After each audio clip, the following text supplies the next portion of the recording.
So there is this very specific, um, almost universal experience that I think we all have when we walk into a supermarket. Oh, absolutely. Right.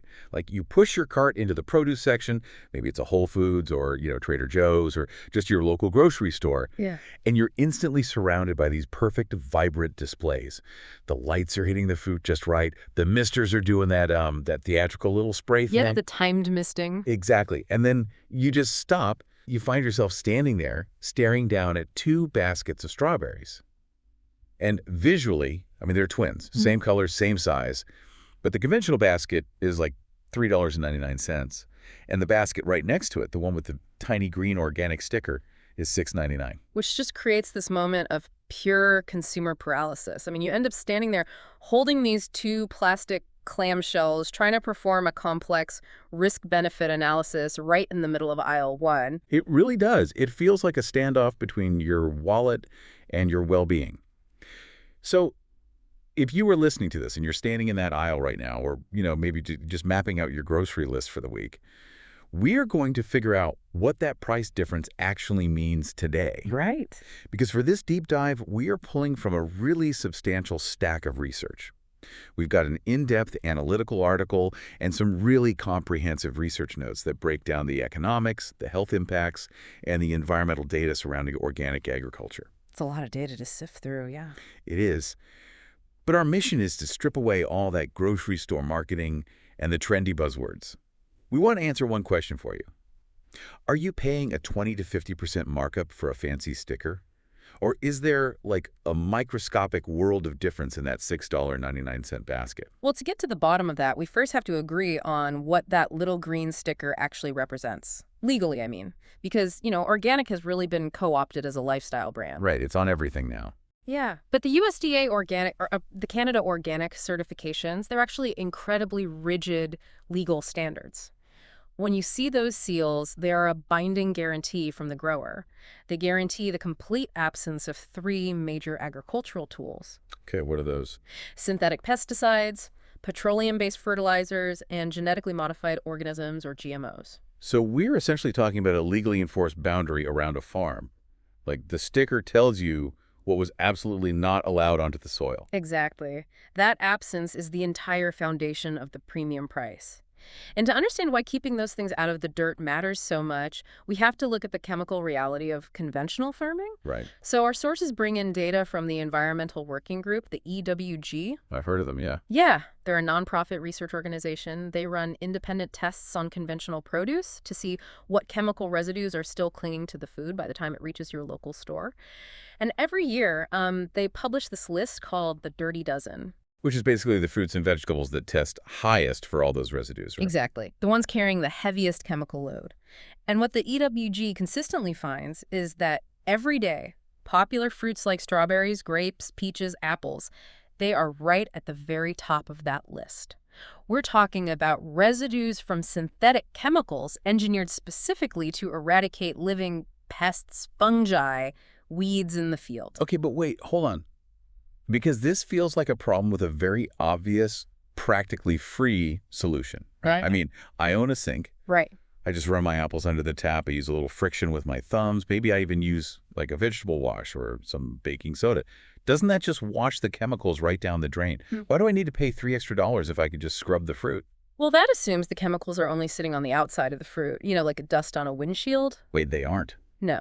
I mean, washing your fruit is crucial for removing surface dirt and bacteria, sure, but many modern agricultural chemicals are what we call systemic. Systemic meaning they go inside the plant. They are literally engineered to be absorbed by the plant's roots and leaves.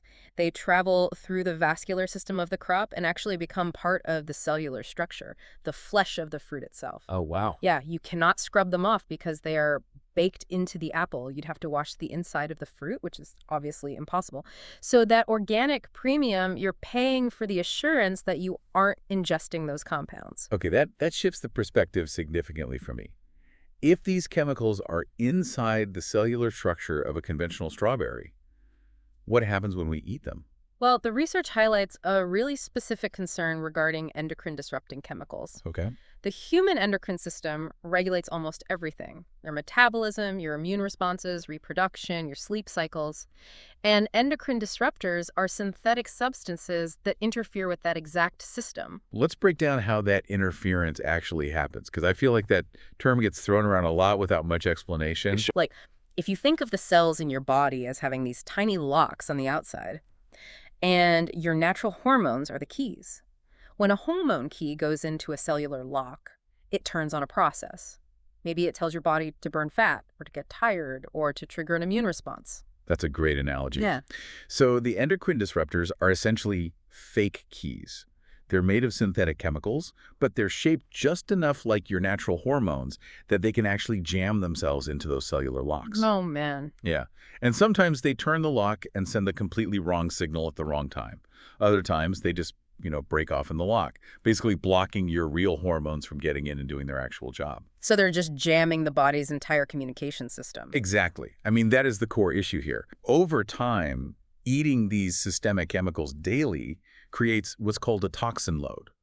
The human body just was not evolved to constantly filter out and process petroleum-based agricultural compounds. Right. So minimizing this daily exposure is a massive preventative health measure, especially for pregnant women and young children whose bodies and cellular systems are actively developing, but it's equally vital for literally any adult trying to maintain metabolic health. So if we choose the organic basket, we are paying to avoid the fake keys. Yeah. We're paying for a chemical absence. But, I mean, does the lack of those chemicals actually change the biological blueprint of the apple itself? Because having established what organic farming leaves out, the research also looks at what it puts in. Like, is the nutritional profile actually different? The nutritional debate is where things get really heavily scrutinized. For years, critics of the organic movement would point out that a conventional apple and an organic apple have the exact same macronutrient. Right. The sugars, the carbs. Yeah, the amount of sugars, carbohydrates, the raw dietary fiber, those structural calories are virtually identical. An apple is an apple. The fiber keeps your digestion moving, whether it has a green sticker on it or not. Exactly. But the macronutrients are really only half the story. Because when the research pivots to micronutrients, specifically antioxidants, the data diverges sharply. Our notes show that organic crops pack up to 20 to 40% more antioxidants than conventional crops. Wait, really? Up to 40% more? Yeah. We're talking about phytochemicals and polyphenols. And those are the compounds that combat cellular inflammation, which, we know is a root cause of just a massive spectrum of chronic diseases. But a 20 to 40% jump is huge. If we're talking about the exact same species of plant, like a gala apple versus a gala apple, why is the organic one producing so many more polyphenols? Well, it comes down to this fascinating biological reality of how plants survive environmental stress. In a conventional farming setup, the plant is basically surrounded by a chemical shield. The synthetic pesticides kill the bugs before they even take a bite. The synthetic fungicides kill the mold before it spreads. The plant really does not have to defend itself at all. But an organic plant, however, is completely exposed.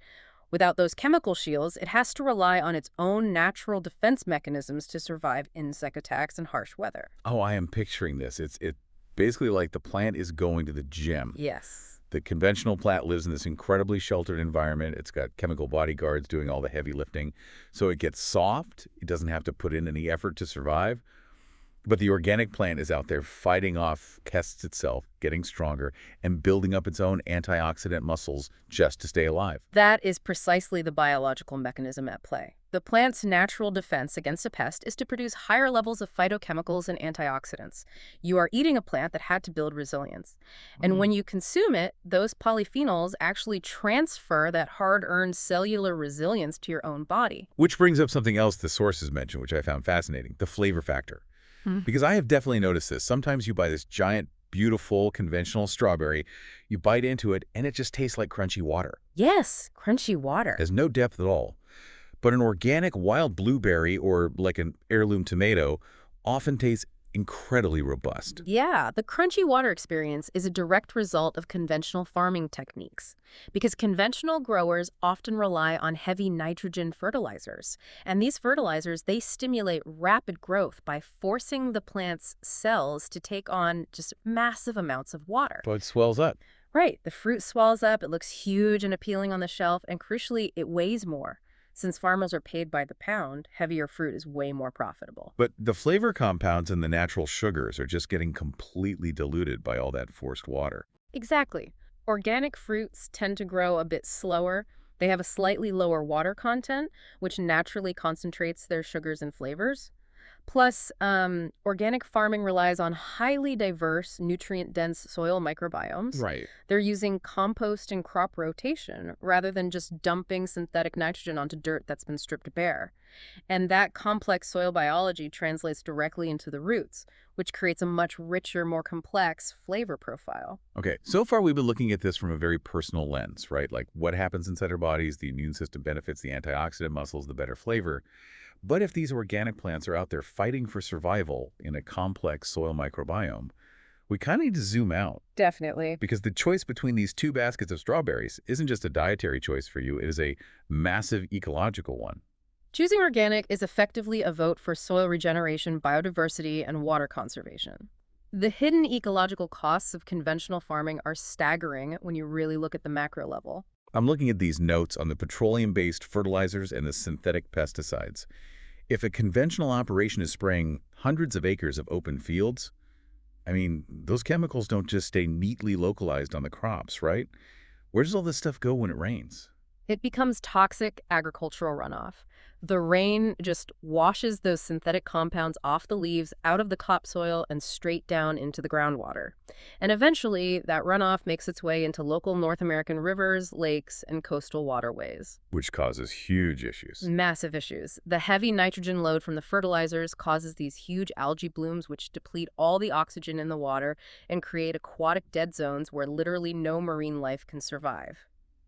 Organic practices legally prohibit the use of those specific synthetic chemicals, which effectively shields local water tables from that entire toxic burden. And it isn't just the fish and the rivers absorbing that burden, it's human beings too. We have to consider the farm workers. The human element is so often entirely left out of the grocery store marketing. Farm workers in conventional agriculture spend 10 to 12 hours a day in those fields. They are subjected to dangerous, chronic chemical exposure. Even with protective gear, the long-term respiratory and neurological health consequences for these workers and their surrounding communities are severe. Organic farming drastically alters their occupational hazards just by removing those synthetic toxins from their daily environment. And beyond the human workforce, there's the insect workforce. The pollinators. Oh, the bees, the butterflies, this entirely unseen ecosystem that our agriculture depends completely upon. Synthetic pesticides are broad-spectrum killers. They don't discriminate. Not at all. A neurotoxin designed to kill crop-eating aphid will just as easily kill the honeybees pollinating the orchard. The decline of pollinator populations is a critical threat to the global food system right now.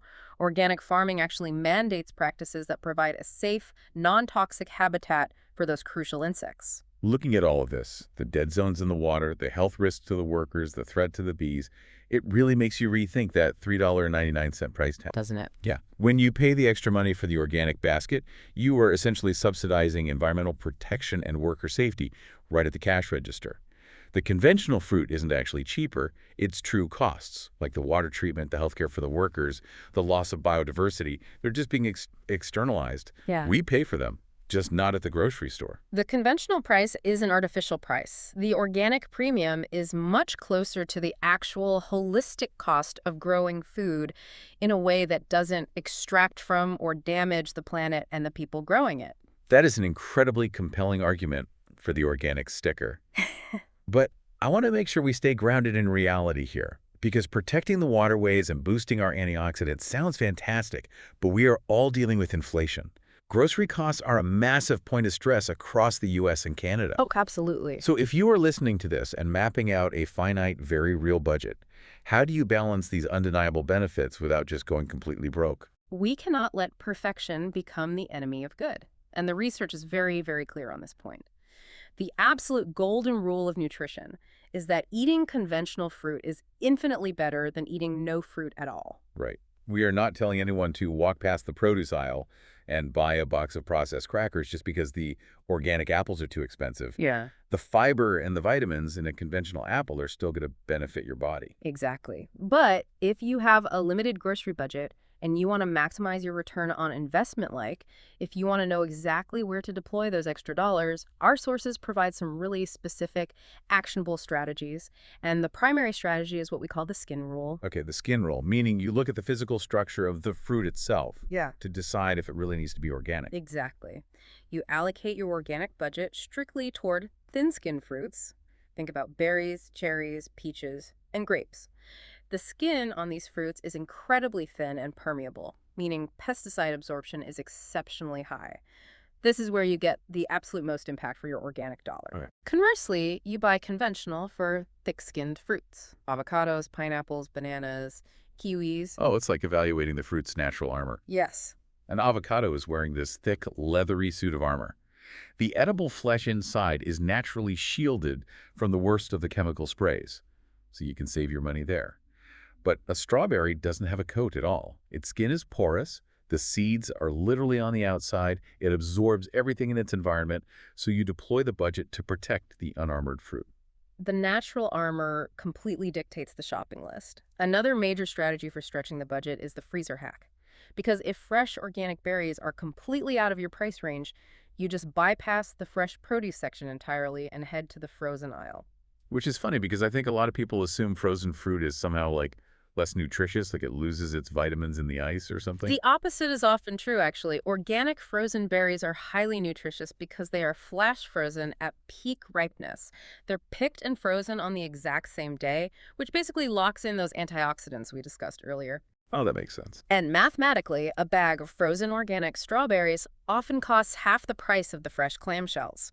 Plus, you completely eliminate the risk of them rotting in the back of your fridge after 3 days, which reduces food waste. It's like buying a nutritional time capsule on a discount. You get all the organic benefits without the insane premium markup. Exactly. Now, the final strategy the sources recommend is what they call the local loophole. This requires a bit of foot traffic, though visiting local North American farmers markets. Okay, but if I go to a local farmer's market, Yeah. don't I still have to look for that strict, legally binding USDA or Canada organic certification we talked about at the beginning? Like, I need the sticker. Right, not necessarily. Achieving that official organic certification is a really bureaucratic, intensely expensive process. It can cost a small farm thousands of dollars and requires years of strict soil audits and endless paperwork. A massive conglomerate can afford that, but a local family farm, they just might not have the margins. Oh, so they might be doing everything right, but they just can't afford the sticker to prove it. Exactly. Many local farmers use rigorous, beautiful organic practices. They're regenerating their soil, they're avoiding synthetic sprays, they're protecting the local bees, but they simply cannot afford the certification. So you can walk up to their stall and literally just have a 2-minute conversation. Just ask them. Ask them, say, do you spray your crops? How do you manage pests? You can often buy locally grown, pesticide-free produce at a fraction of the supermarket premium just by building a basic relationship with the person who actually grew it. That really shifts the power dynamic. It takes Yeah. the power away from the massive grocery conglomerates and puts it directly into the hands of you, the shopper, and the local farmer. It requires a little bit more intentionality than just grabbing a plastic box off a shelf, sure, but the physical and financial payoffs are enormous.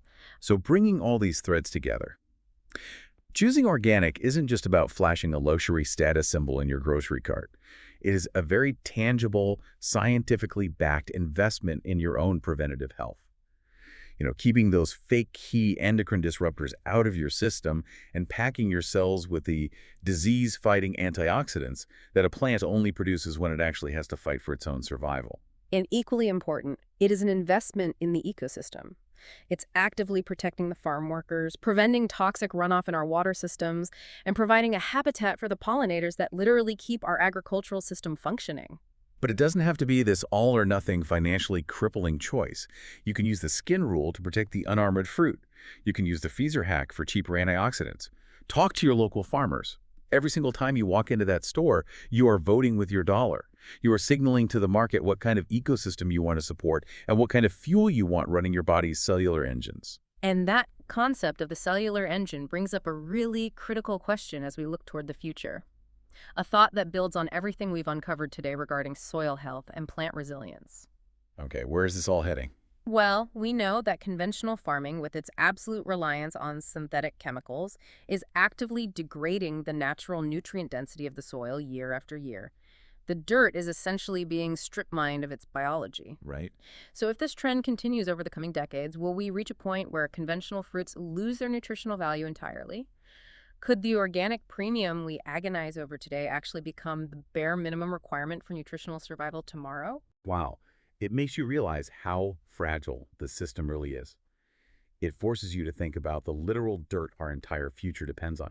So the next time you find yourself standing in that brightly lit produce aisle, staring down at those two identical baskets of strawberries, and you remember the invisible armor, the hidden environmental costs, and all those microscopic battles fought in the soil, you will know exactly what that $3 difference is actually buying.